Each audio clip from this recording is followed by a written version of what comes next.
Shalom, all praises, glory and honors to Yahweh, Bahasham, Yahweh Shai, Bahasham, Racha, HaKodash, and double honors to the apostles and to the elders of Great Millstone. Peace and salutations to the elect. I'm my brother Makolet from the Great Millstone, Jamaica. Camp with a listen to feed the elect with the spirit and power of Yahweh, Bahasham, Yahweh Shai. So this is a moving in the spirit, this is an in transit, and I'm heading for camp, and while heading for camp, I'm just browsing to see what's happening, what's the latest news, and what's his name again? What's the name of his channel? City Prepping. I was, just listening. This video was done a day ago. He was speaking about prepping and stuff like that. And I'm thinking to myself that, there is not enough prepping that you can do to escape Yahweh Bahasham Yahweh Shai. Saving and repenting. And I'm speaking to Jake here. To the so-called Negroes, Latinos, Native American Indians, and the variations of us that are scattered abroad in our nations, looking like those nations that we have been scattered among. So we're gonna look like the so-called Chinese and the Japanese and the Hamite nations and the Filipinos, whatever, you name it. There are Israel, even among the small hatters, hatter the latter. Even among them, we're gonna look like them. So through the spirit and power of Yahweh Bahasham Yahweh Shai, this is a spiritual thing, and we have to teach the spiritual way. So as I was saying, there is not enough prepping that we can do, carnally, to save us from Yahweh Bahasham Yahweh Shai. Some man trust in bows, some man trust in harrows, some man trust in food, in stocking up on these goods. But the reality is that won't save you. That won't save you any at all. So I have a scripture here in Job chapter 27, verse 13, and it reads, "This is the portion of a wicked man, with Yahweh Bahasham Yahweh Shai, and the heritage of oppressors, which they shall receive of the Almighty." And who is the oppressors? Edom. Esau, Edom. Chiefly the small hatters. Verse 14, "If his sons be multiplied, it is for the sword, and his offsprings shall not be satisfied with bread." And they are the ones that have all the organic seeds, and they have everything that we desire, because this is their kingdom. But happily, their kingdom is making that change, and they're seeing it, and they're feeling it, and it's vexing to their soul, to their spirit. Yahweh Bahasham Yahweh Shai is not with them. He's not with their thoughts. He's using them, as it is written, from men which are thy hand, from evil men of this world which have their portion in this life. There's the sword of Yahweh Bahasham Yahweh Shai. So continuing verse 15, it says, "Those that remain of him shall be buried in death, and his widows shall not weep." And even right now we are seeing that the blonde the blonde is not with you. The blonde, you have a lot of blondes out there wish that they could be with Jake. And they're seeing that you're bitching. You can't use the tool that you was given. You're not blessed with using it properly. So they have to turn to a Jake, man. They don't want it, man. You're losers, man.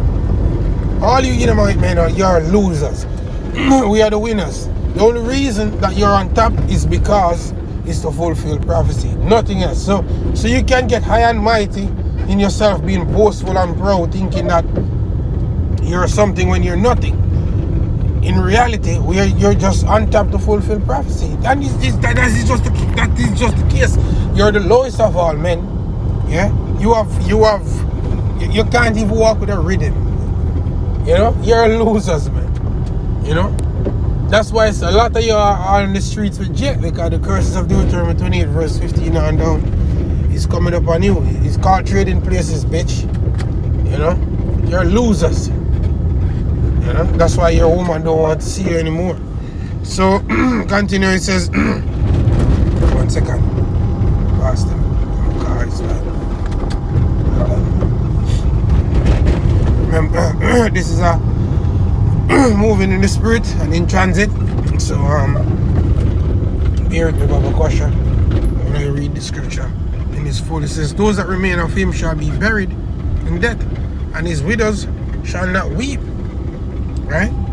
So it says, though he heap up silver as the dust, and prepare raiment as the clay, he shall prepare it, yeah, but the just shall put it on, and the innocent shall divide the silver. Who is the innocent? The elect.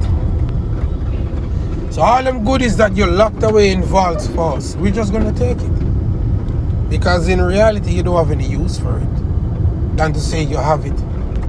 You know, Jake, we're gonna show you how we use those things. Alright, it says he builded his house as a moth.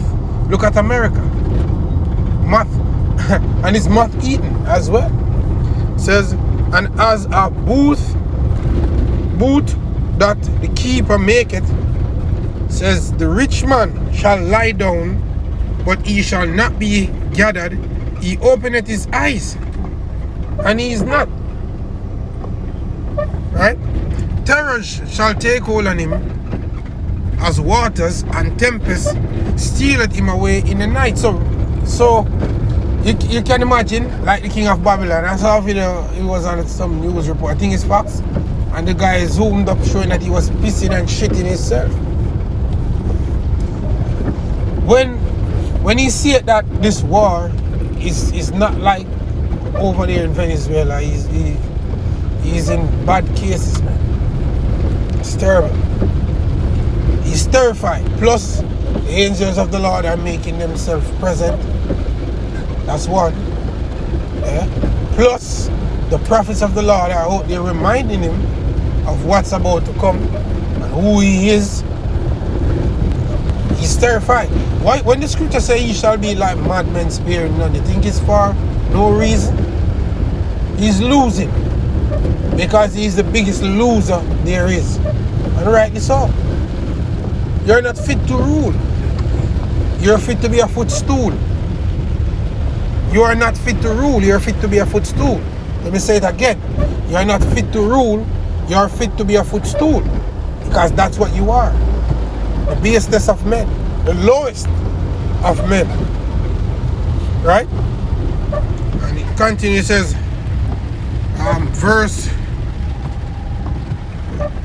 where was I? Verse 21, it says, the east wind carried him away, and he departed as a storm, and he departed as a storm hurleth him out of his place quickly and speedily. In 1 hour that judgment come, right? So it says, hey, plus Yahushua said, behold, he saw Satan fall like lightning from heaven. That's how quick they're gonna come out of their rulership. It don't mean any battle today, come back tomorrow, battle again. Nah, that shit now. You're just gonna be taken out of your power. See? And be gathered into the pits. That's what you will inherit. You know? That's what you will inherit. And rightly so, as I said. See?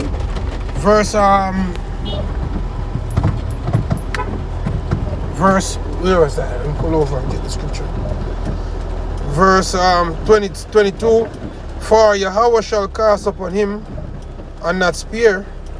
He would fain flee out of his hand.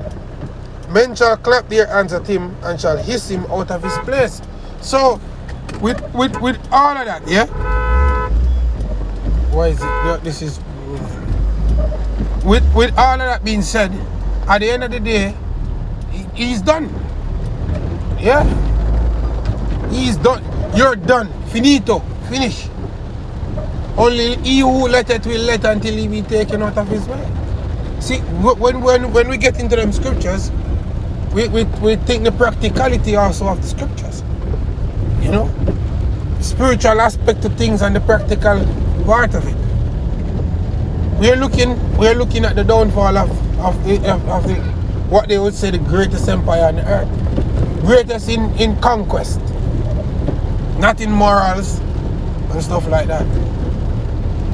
Because the American empire have been stretched throughout the four corners of the earth, literally. Where they have used their democratic will to poison the mind of people. So it doesn't matter how much prepping you want to do, you and nobody among you, that won't save you. I have Jacob the prepping, which we're not saying to have surplus of food is wicked. That's not what we're saying. But that won't save you. At the end of the day, salvation comes through Yahweh Ba'ashem Yahushai. Read Psalms 44 verse 4. And it will tell you that King David said he isn't saved by his bow nor his sword, but Yahweh Ba'ashem Yahushai. And that's the mindset that we have to have, you know. Reach to the camp now, so to the spirit, man. Shalom, eh?